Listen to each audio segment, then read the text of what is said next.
Hello YouTube, welcome to MTGA Day, and today we are going to have a look at Tyvar Jubilant Brawler in Historic Brawl. This deck aims to win by, overwhelming the opponent with a bunch of elves, dropping a Crater of Behemoth onto the field and winning the game on the spot. So, our commander Tyvar Jubilant Brawler is a 3-mana Planeswalker with 3 loyalty. With the very important passive ability of you may activate abilities of creatures you control as though those creatures had haste. So that means if you have a mana dork in play, you can just tap that for mana immediately, which is insane. +1 untap up to 1 target creature, and then -2 mill 3 cards. Then you may return a creature card with mana value 2 or less from your graveyard to the battlefield. So that gives us a little bit of value, which is pretty nice. So the +1 is obviously really relevant as well. So let's say you have 5 elves on the field, you drop an Elvish Druid. Now that taps for 6 mana immediately because you can activate it immediately because it can activate as though it had haste. Then for that amount of mana you just drop like 3 more elves, or 4, let's say 3. And now suddenly you're on with 9 elves there.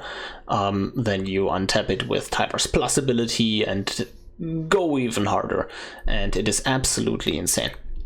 So I currently believe that this is the best commander for elves. Like, elves usually had a bit of a struggle like finding the better commander. So the other bigger commanders for elves are Freyalise, Tyvar Cowl, and Marwyn the Nurturer. And between these two, the mono-green ones, I like Freyalise more. Freyalise also kind of gives mana with the ability to untap, but you have so much value in the commander, and that is just really important for elves. But Tyvar trades away a bit of value. Like, you still have some value here with the -2. For insanely explosive turns.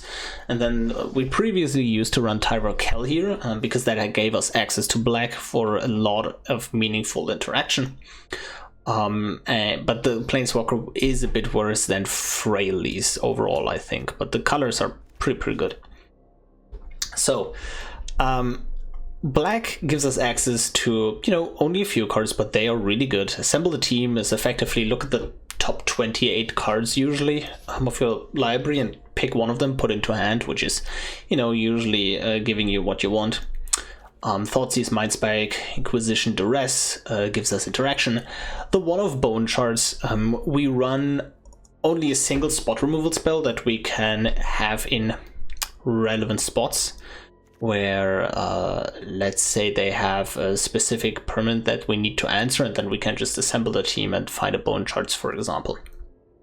So yeah, I think elves doesn't really want spot removal, but just having one piece of spot removal is really useful. And I think bone charts being the most mana efficient catch-all answer is really nice, especially when we can just sacrifice our own creature, something with an ETB ability, something like a Skyshroud Lookout, and then we can just -2 our Tyvar, get it back, and actually generate value from that.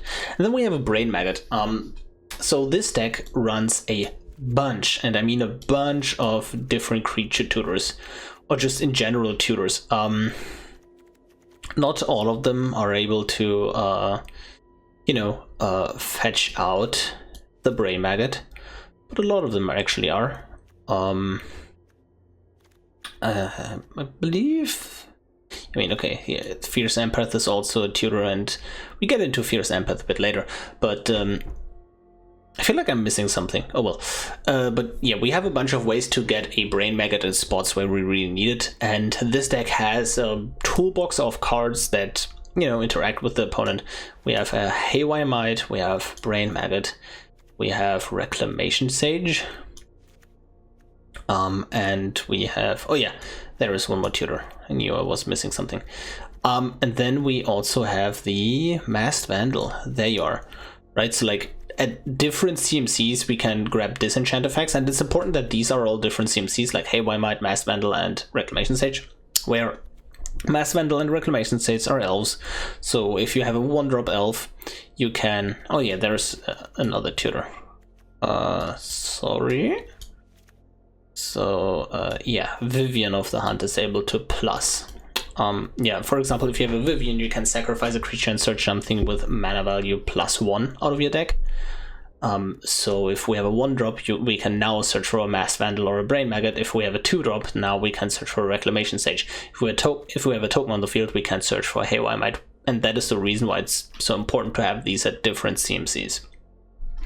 Yeah, then the deck, like, the deck wants to just, you know, put out mana dorks, mana dork, then just ramp into like these super dorks where, you know, they generate a lot of mana for one card, so like Silver of Dreams Druid, Sylvana, Elvish Arc Druid, Marwyn, right?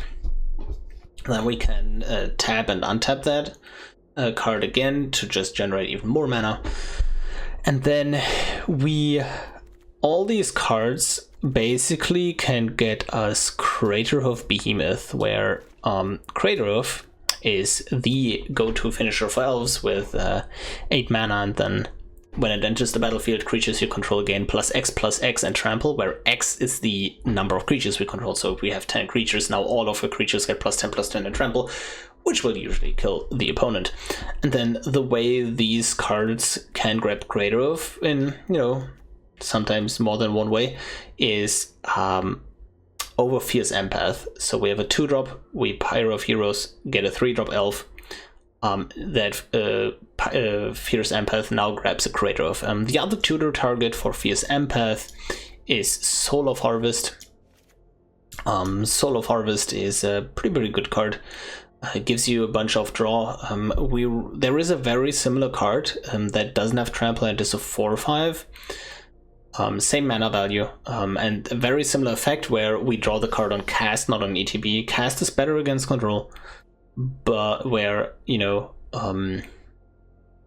even if they counter the card, we get to draw. But the enter the battlefield ability is good because we can play Soul of the Harvest minus Tyvar immediately, put something onto the field, and then, you know, just draw a card that way. And there are a lot of like really neat interactions in this list that you will see in the upcoming games. The one card I used to dislike in Elves that I've cut from a bunch of Elf lists was Leyline of Abundance, but given that Tyvar gives us the ability to immediately tap Elves for mana, that is even better, because usually you need to take like a turn off to play the Leyline, where we play Leyline for 4 and then we tap like 1 or 2 dorks, and then just the Leyline still costs mana in that very same turn. But and this deck actually has the chance where we play Leyline and we are mana positive just from that Leyline in the exact same turn, and that is what I like about it. So yeah, this is Tyvar Elfball in Historic Brawl. If you enjoy this kind of content, consider subscribing to the channel, liking the video, commenting, all the fun stuff. And remember, I have a Discord, link is in the description. So I highly recommend checking out that Discord, because I just update all my decks there. You can just talk to me directly, ask questions. I'm very likely to answer them. And there are a lot of decks in the channels. We have a channel, you know, for every commander. And like there is a whole community there. It's not just me. So give it a go. Enjoy the video. We are ready to play against Ramos Dragon Engine. And yeah, hand hate. We don't have too much action here, but you really have a hard time just chipping mana dork hands in this deck, because like you need your mana dorks, and we kind of play a few filler cards in this deck where we would like to have more dorks instead, but we just don't have more on arena. So yeah, I think we can start on a Springleaf Drum.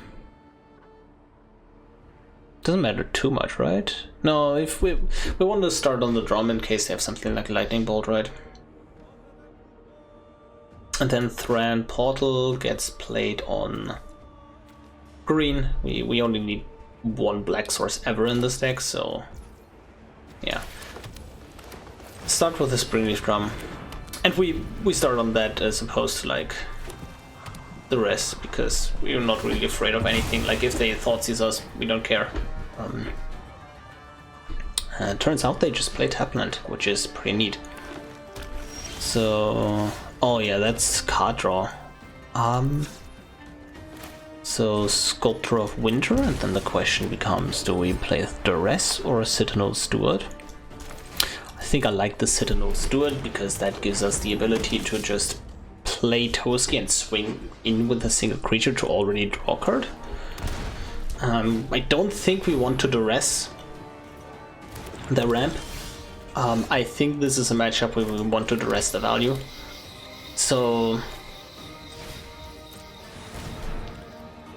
yeah, let's do this and swing in, start drawing cards. I highly recommend just getting your hand full. Like, with previous Elfball versions sometimes had the issue of getting board wiped, and then you were very slow at rebuilding the board because you couldn't tap your dorks immediately.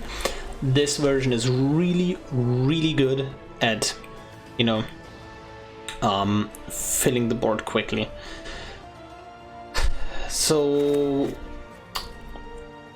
I am considering currently, I maybe shouldn't have played this land, but I'm currently thinking, how many creatures do I want to attack with? If we play Tyvar and immediately minus, hoping to find a creature here, we have a about 40 something chance of, you know, immediately putting something into play, which is not great. I think we want to just attack with everything. Just draw all the cards in the world. And then play the Tyvar out. Untap something. Untap Sculptor of Winter. We can tap the Sculptor of Winter. Then shouldn't matter too much, right? Yep. Let's play Dork. And then we can immediately tap that Dork for Duress. Yeah, there is a Supreme Verdict that we picked out of their hand, and then if we... like, we're very close to lethal next turn. We are just a bit short on mana here. So let's see. We get a tutor that is potentially lethal. We would tutor for mana. Didn't get lucky. So we could just Fierce Empath for... oh yeah, they just conceded. We could just Fierce Empath for Soul of the Harvest, but I don't think that is ever needed because we just draw a million cards anyways. I think we would have just... what we would have done here is just attack in with everything, squeeze out the maximum amount of value, and then just dump out the hand, and then still don't show the Fierce Empath. And that way we can just go Fierce Empath, tutor Creator Hoof, play Creator Hoof, all of them a single turn without them knowing it's coming. But they scooped. GG. We are ready to play against Tatiova, Steward of Tides. Weird hand. We're on the draw and we don't have a mana dork, but we have a Circle of Dreams Druid, which is a pretty good card. But I still think we put back this hand. I'm not too excited. I think we have better hands. Yeah, that qualifies as better hand. Nice. We can't play Tyvar in this spot here on curve, at least if we play the Druid of the Cowl. Well, that quickly changed. But like, we definitely want to lead on Druid and then play Frailes instead, untap the Circle of Dreams Druid, or maybe not even untap, just minus Seek an Elf, and then we can go Mox Amber, Sylvan Ranger. But yeah, now we definitely just go Druid of the Cowl. If they counter it, you know, it's not even that bad if they counter it, because if they counter Druid of the Cowl, then they have a turn 3 play. Yeah, bouncing is worse for us than countering, because counter, we can just drop Tyvar, minus, get a Druid, play Mox Amber, and then we have 2 mana immediately, and then we play a Sylvan Ranger. So yeah, bouncing here was actually the way worse for us. That, however, can do some really cool stuff now.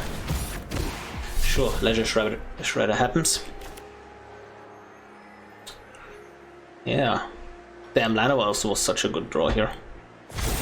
So Tyvar, Elves, tab, untab, tab, and we have Haywire Mite up in their end step if we want to. I'm very interested in just Haywire Miting anything they have, but I don't suspect they do have anything, given that they are more likely going to ramp with the lands than with artifacts or enchantments. Who's next? Because their commander has land synergies. So I suspect that the Tyvar dies next turn, because they can flash in the Brazen Borrow. We can just play lead on Frailies, kind of like that. So Frailies, and then I think we minus here. I see you wish to join the vanquished. If we minus though, we could be in a spot where they can just kill both of these when like they connive. They have 3 power there, they have 3 power with the Brazen Borrower. If like the upside is if we plus the Frailies lives and can minus another turn, most likely. I think I wanna see what I can get with this. There are a lot of good elves we can just hit off the top. That isn't necessarily one of them.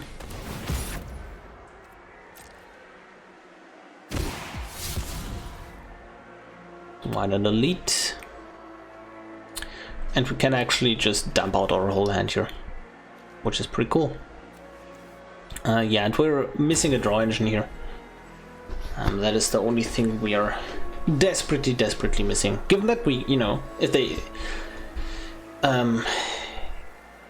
given that they can just kill both of these planeswalkers, I think there is an argument here to just minus this Tyvar right now.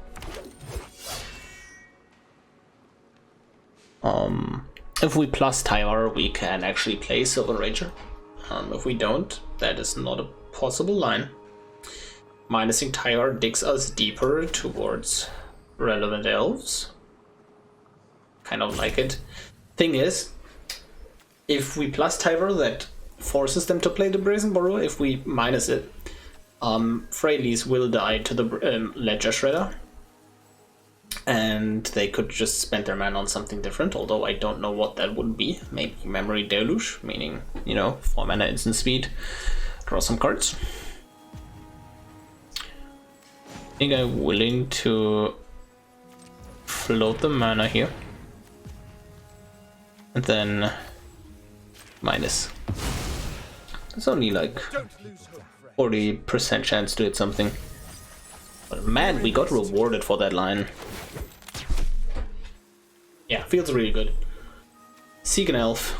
And that has reach. Wow.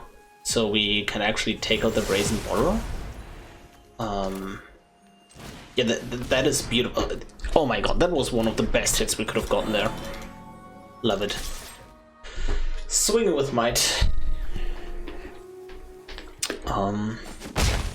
Yep. That happens. And the way they deal with Skyshroud Lookout is probably by bouncing it or attacking with both. If they attack with both, we trade with a Brazen Borrow, we have a Skyshroud Lookout in graveyard. You know, that's pretty good. If they bounce it, you know, it's bounced. We have more value in hand. That is pretty neat. Okay, I assume they both attack at Frailies. I would be shocked if they go face with the Shredder. We still make this trade. That gives us value from the grave, Tyvar. smarter for the grander sun. So now Tyvar. Minus. Yep. Seek an elf. That is an elf, in fact. We can just not let them have this Ledger Shredder here, and we don't really want to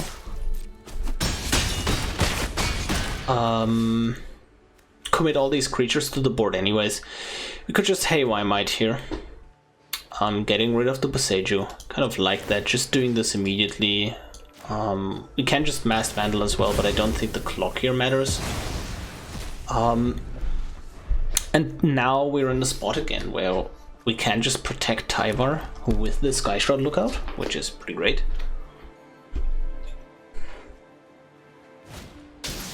Purpose Rebuke. And you will see the power of Tyvar very soon. Because usually Elves has a problem with River's Rebuke. But this is not the case here. Where we now just dump out our whole hand. Okay. So, how do we do this?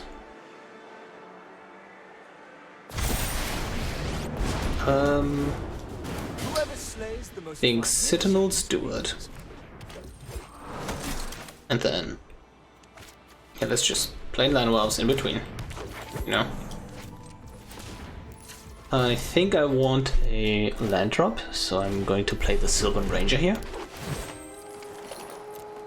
So, get our green source. Boom. And Druid of the Cowl. Just get the maximum amount of mana here. Llanowar Elves. And we protect this Tyvar with Skyshroud Lookout again, I think? Yeah, now we have reach again. And next turn we represent lethal with the Crater of Behemoth. And this is, again, like really the power of Tyvar. You can just rebuild faster if you have the resources. He's not the best at providing you the resources, but if you have the resources, there is nothing faster than Tyvar helping you to rebuild. That is also the reason I've decided to just cut the bot protections, like the Heroic Intervention, for example. Things like that. 2 mana give your bot indestructible and hexproof. I just don't feel like I need it here. Really, opponent? Just going to block it. I very much assume they have counter magic. If we play Crater of here and they have counter magic, we kind of get blown out. I think we want to just play Beast Whisperer.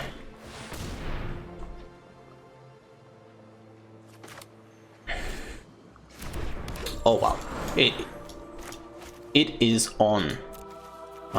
Still not activating Tyvar, not too sure what we're going to do with that activation.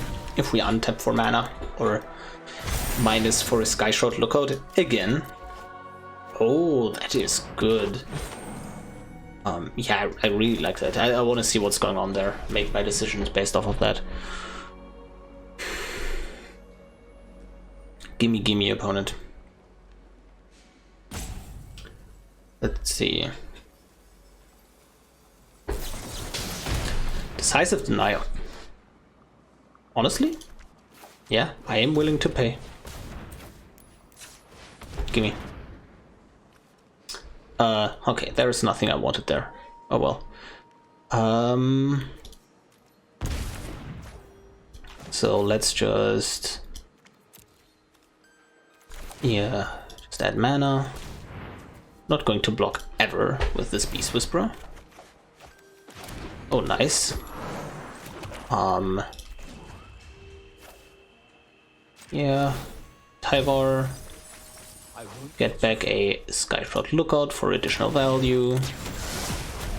Elvish Warmaster. Kind of got punished that we didn't do this earlier, but it is fine. Yep, and now we actually have lethal on board where we can just activate Elvish Warmaster, and that is going to be lethal already.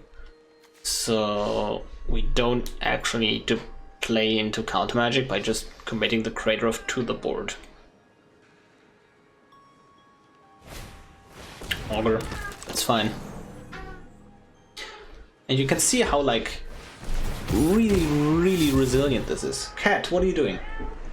Cat is meowing. Yeah, this Ledger Shredder has been a huge threat, but at the same time, yeah, like Tyvar, the Tyvar minus into nothing and then finding the Skyshroud Lookout was like absolutely massive. Definitely one of the best hits we could have gotten there. Okay, and then let's see, they have 3 mana, no mana floating. Let's check this again. So 1, 2, 3, 4, 5 blockers. So that is 1, 2, 3, 1, 2, 3, 4, 5. So we have 4 attackers. If we activate once, that's 3, that's 12. Yeah, that is actually lethal. Beautiful. Is there anything else we might want to consider doing? Kind of thinking. Oh, let's just swing in. I believe this is exactly lethal. And if I'm, you know, I just didn't want to run into like counter magic here and get Crater of countered and then miss lethal because of it.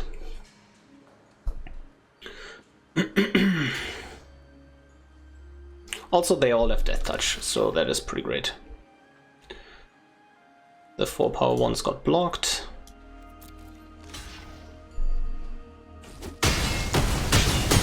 And yeah, that is the game. GG.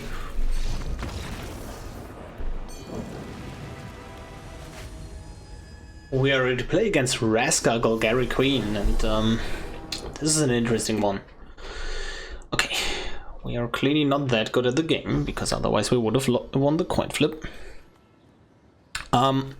So the reason why this might be problematic is because the downtick of their commander just kills our commander. That being said, the hand is really good.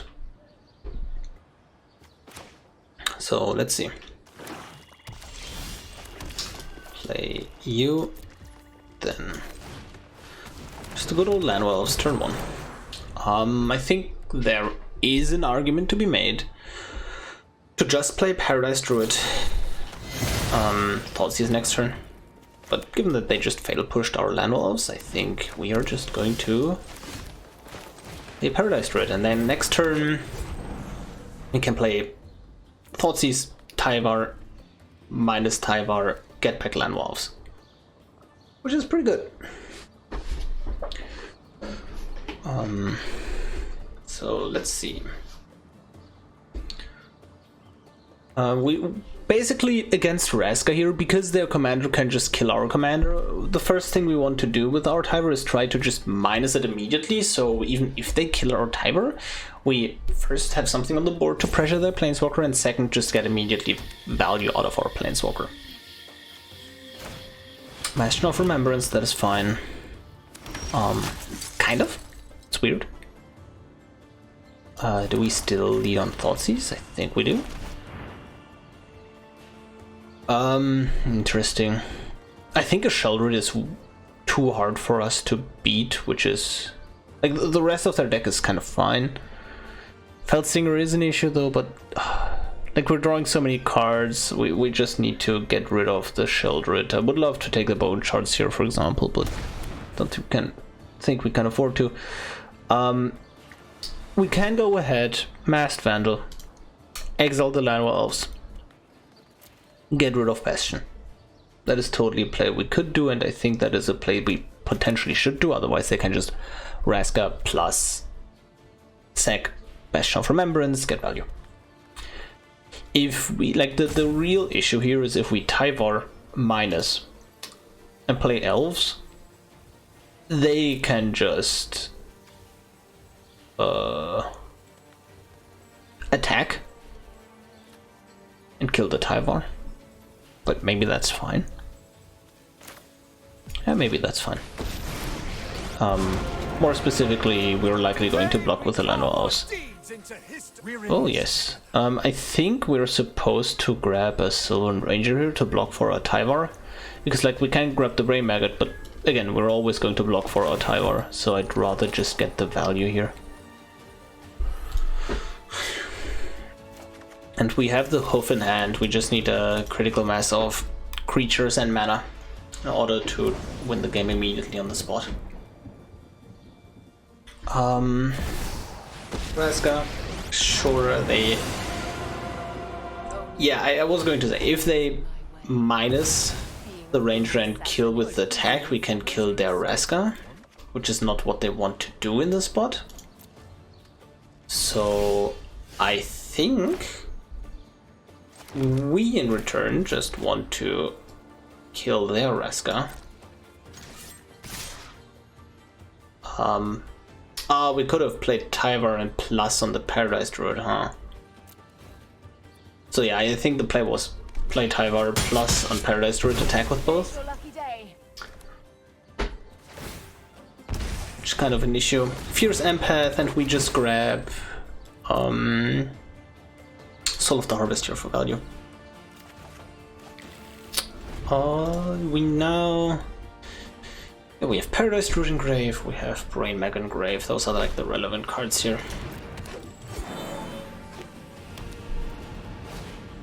Okay, Felstinger, sacrificing Llanowar Elves, that is fine.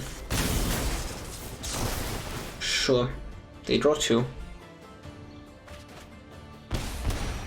Okay.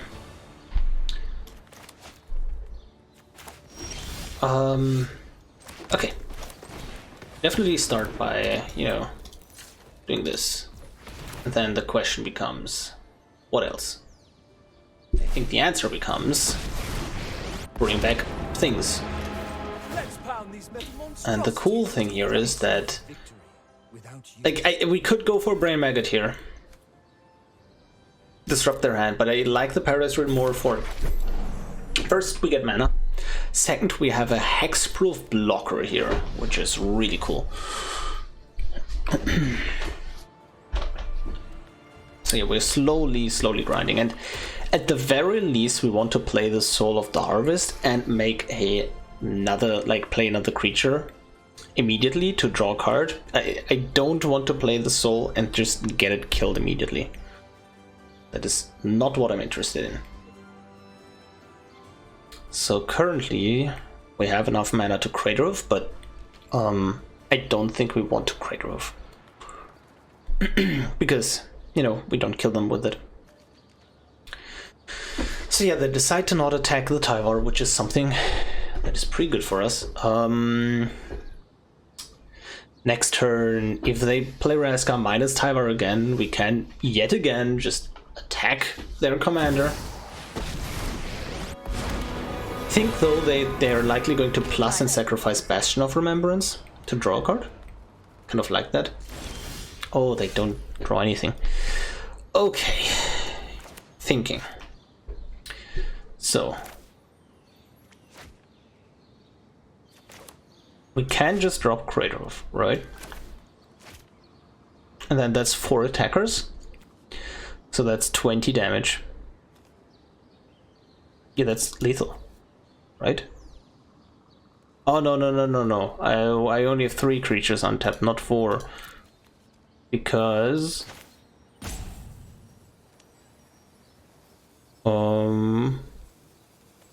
Yeah, that doesn't work. Right, because... Tap... Plus...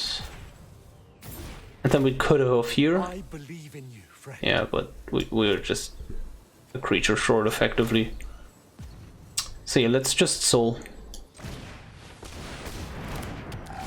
And then we can mast Vandal. Yep. Get rid of the Bastion of Remembrance. Draw a card here. Okay, that's a pretty good value card. Don't need this Elfhame Druid anymore. And I think we can attack here with this Paradise Druid.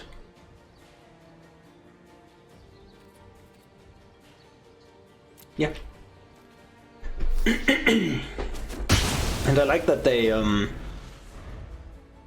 traded here, because if they like kill Tyvar now, like discard a card, well, I know they almost always just kill Soul of the Harvest because that just gives them too many cards. Oh, that's pretty decent actually. Oh wow. Oh wow. That is very decent actually. Huh. Yeah, move to command zone. We might be losing this one. Sheldred is a brutal card in these kinds of spots. I think we need to... Ah, god damn it. No land drops on top. Yeah, this one is slipping away. If we draw our own bone shards, we immediately stabilize. If we... They're still not sacrificing lands, interesting. I don't think this Oracle of Moldiah will survive, like, ever. The Oracle of Moldiah somehow survived. Play the lands off the top. Oh, that's really good. Yeah, I think we just Tyvar minus...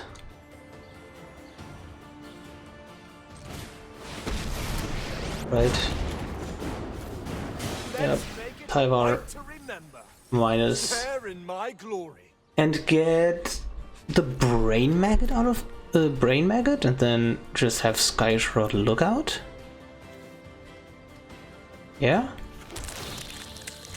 So now we grab a... Oh, this returns a permanent. What is a permanent here? Not relevant, I see.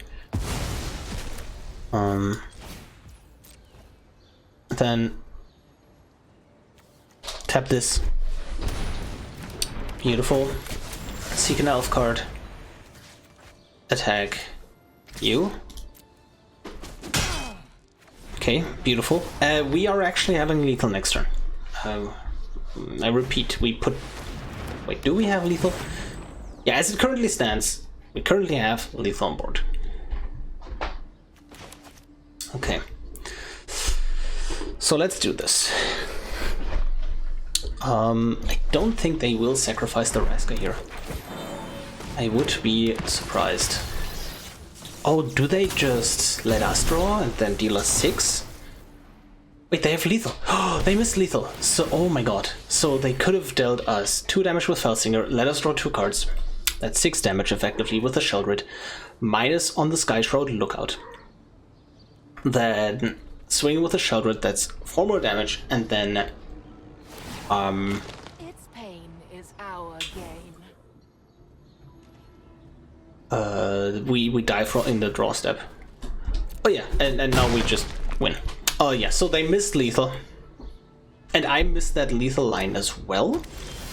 So I should have taken the bone shards. But it is fine. We are victorious.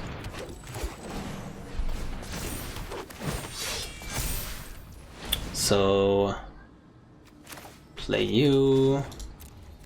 Wait, how much mana do we have for this? So that's 3. Yeah, okay. We have enough mana to play Banner.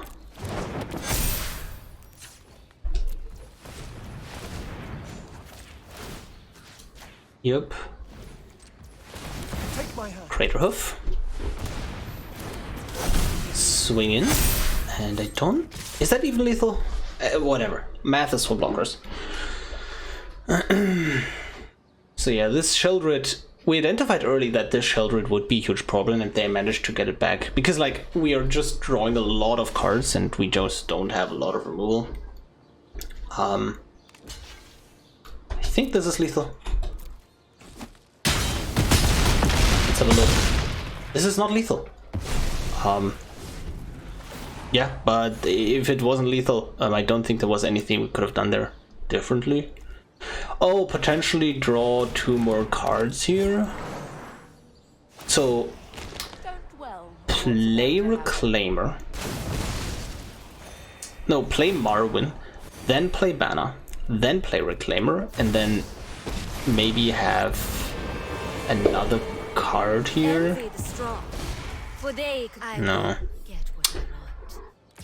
Oh well. That is the game. GG. Yep. Yeah, very close one.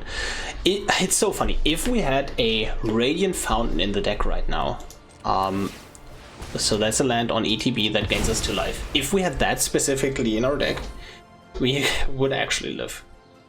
So funny. But we don't have that. So we're dead. GG.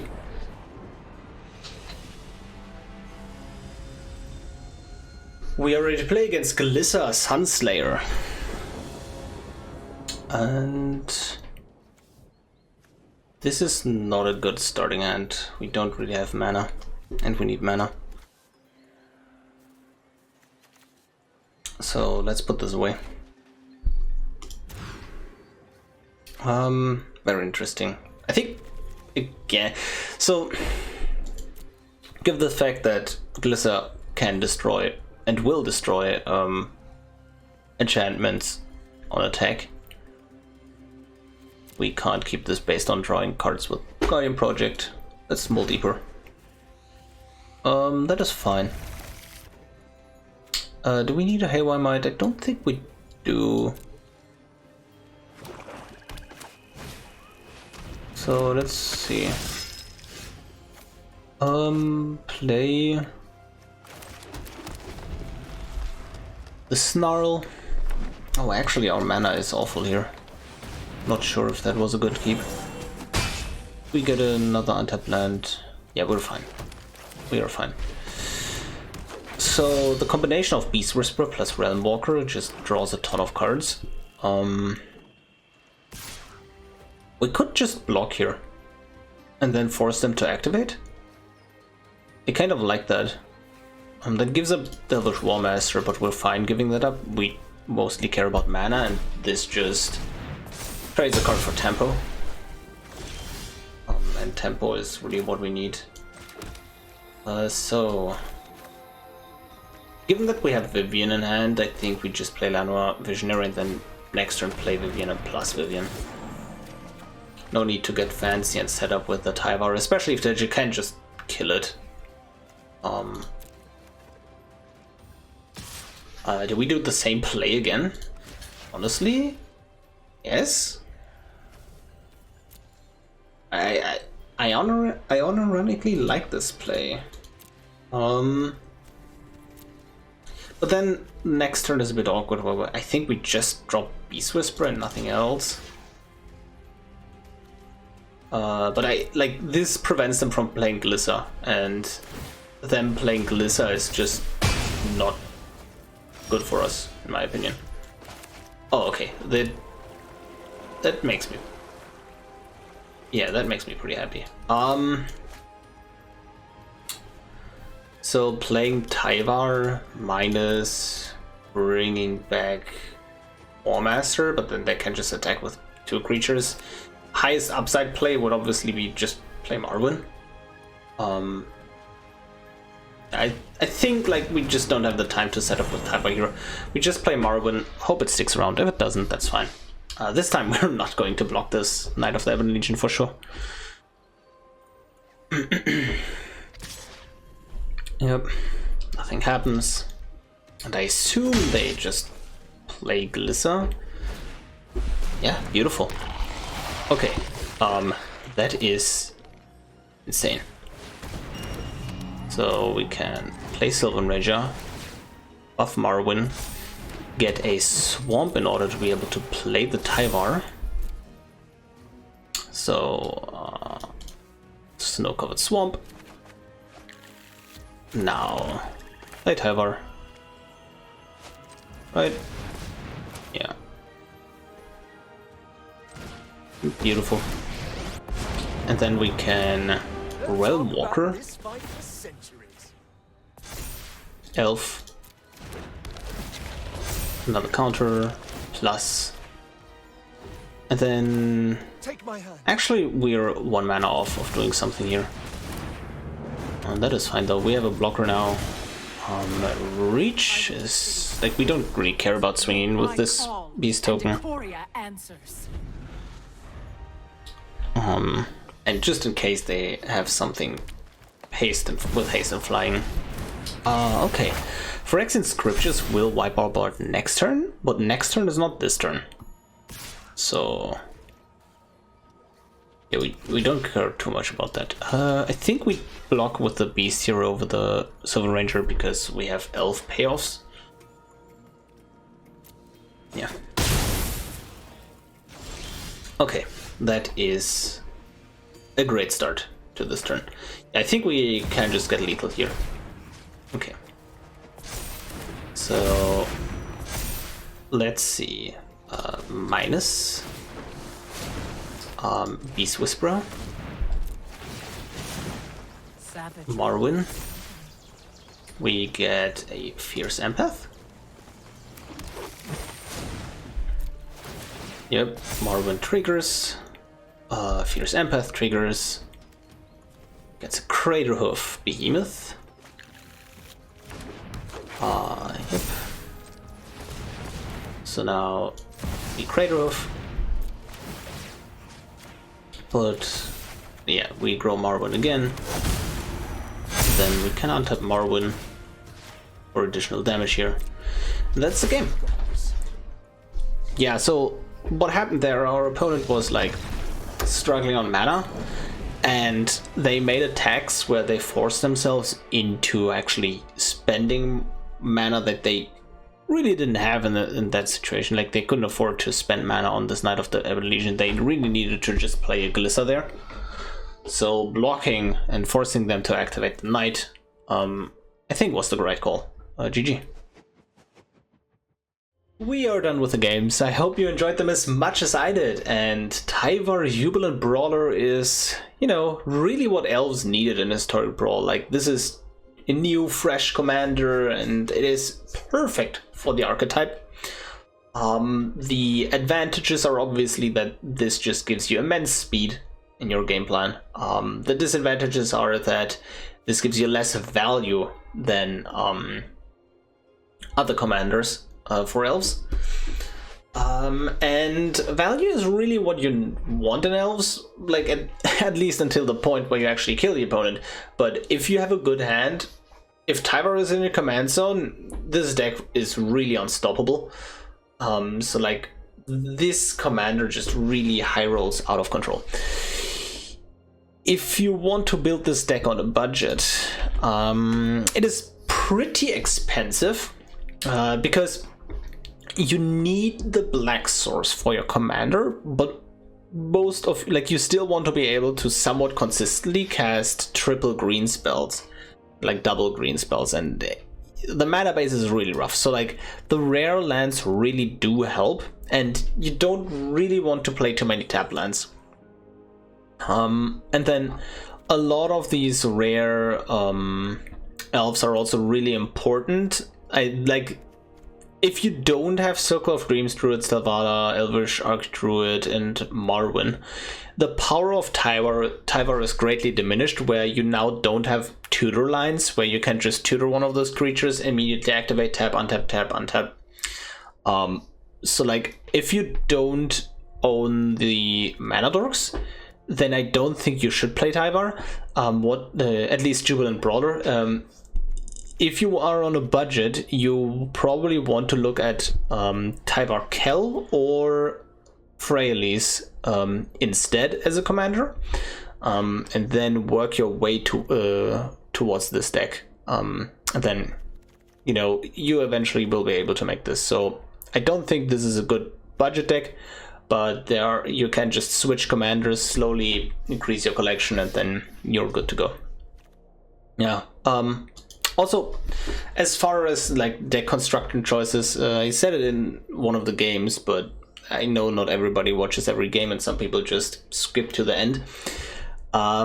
We've cut Heroic Intervention from the deck because I felt like we just want to have another value engine.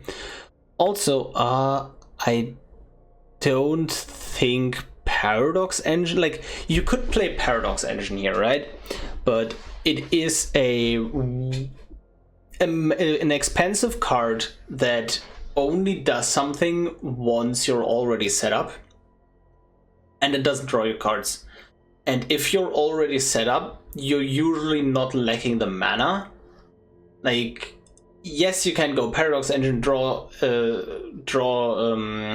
engine, and then just go off and basically immediately win from there. But if you have a draw engine and a decent amount of mana already, you're usually in a position where you're not losing anyways, which is why I also don't like Paradox Engine in this deck. But that was basically my deck here. Hope you enjoyed the video. If you did, consider subscribing to the channel, leaving a like, and join the Discord. It's a cool Discord. Lots of cool decks. I always update my list there, and you will likely get answers from me there. Anyways, see you in the next one.